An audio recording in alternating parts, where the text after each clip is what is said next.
our second core value is focused on the Holy Spirit. So we believe that God, the Holy Spirit, empowers and guides His church through the Bible and through His presence among us. And so, first of all, to highlight, as with our doctrine, is that we believe that the Holy Spirit is God.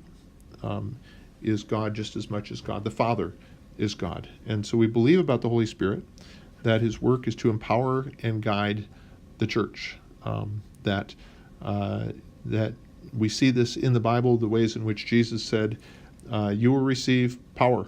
And so Acts 1:8 highlights that you will receive power when the Holy Spirit comes upon you. And the New Testament describes ways in which as well as the Old Testament, ways in which the Holy Spirit guides His people. We believe the Holy Spirit empowers and guides through the Bible as well as through His presence. And so in the core value on the Bible, we express the idea that God continues to speak as His Word is read. And we also believe that through His presence, that God also speaks.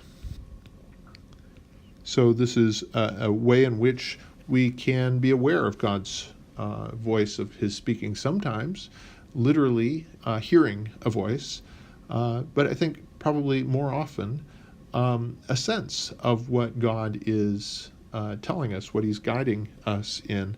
And so this clearly requires a discernment. So we need to make sure that we're hearing the voice of God and not something that we want to hear or hope to hear. And so we believe that He empowers and guides through the Bible, through His presence, and we add among us. So this is that God speaks both individually and in community. And so it's significant that we together listen to God and His message for us. So then this expression is that while we have structures that help make us orderly, our ultimate hope is in the work of the Holy Spirit. And so this passage from 1 Corinthians highlights that we worship a God of peace and order.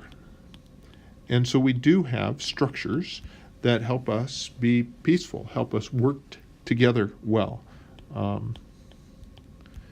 And that's an important thing to do, and so we want to have good ways to do that. And yet that's not our final hope, our ultimate hope, that our greatest hope, our ultimate hope, is God's work. The structures aren't the point. The point is the work of God.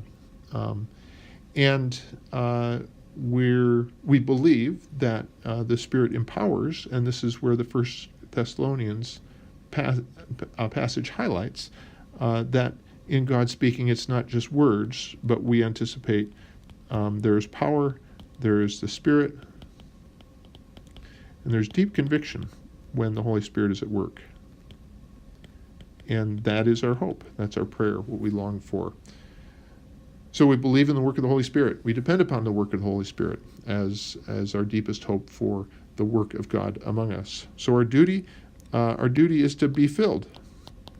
So this sense of the presence and work of God through the Spirit among us. We are to wait on the Spirit.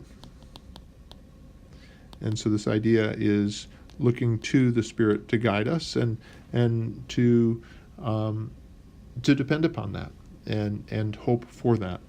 In devotion, we are called into and empowered in fellowship with God Himself, which is an amazing gift of the Spirit, that God is with us through the Spirit and we can have fellowship with God. And a key thing that the Spirit then helps us with is to submit to the will of God, to the truth of God. And it's a power to submit, it's a power to obey in our expression of our dependence upon the work of the Holy Spirit among us.